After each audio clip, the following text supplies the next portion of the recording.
Today I'd like to take a look at inference on proportions. So please open up your study guide to this particular section.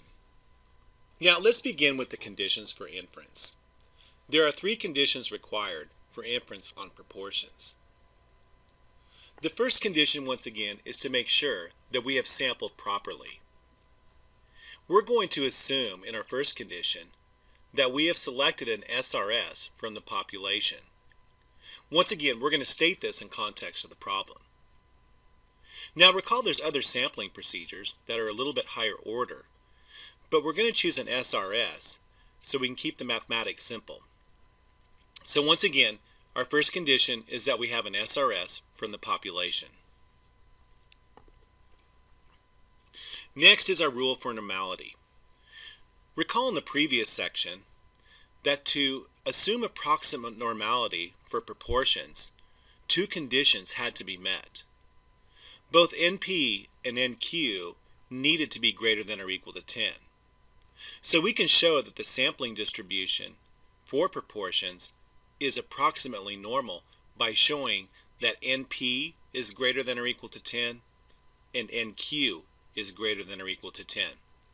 Both of these conditions must be satisfied to ensure that the sampling distribution for p hat is approximately normal. And once again, we have a rule for independence. In this particular rule, the population size needs to be at least 10 times the sample size. In other words, capital N must be greater than 10 times lowercase n. Capital N is a parameter value. It's the size of the population, and lowercase n is the sample size, which is based off the statistics from our sample data. Now, many times we don't know what the actual population size is, so we just assume that the population needs to be at least as large as 10 times the actual sample size.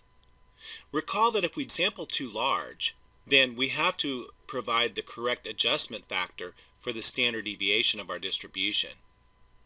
In almost all cases, we never sample too large. Populations in general are quite large. So it is a good idea to sample as large as we can, but we want to make sure that that sample size does not exceed 10% of the actual population size.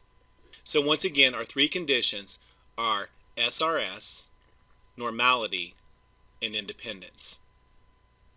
Now let's talk about the confidence interval for a proportion. Here is the formula for the confidence interval for a population proportion.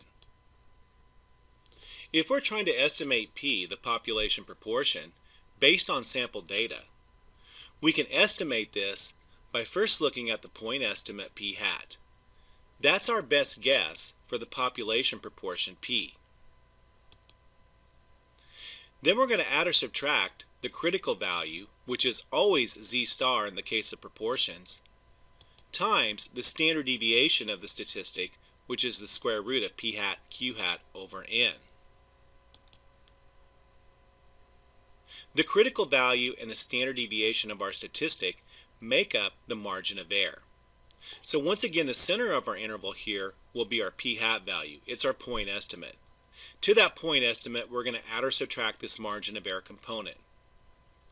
Now, one thing to notice about the standard deviation of our statistic, we use P hat and Q hat to estimate the standard deviation since our population proportion is not known.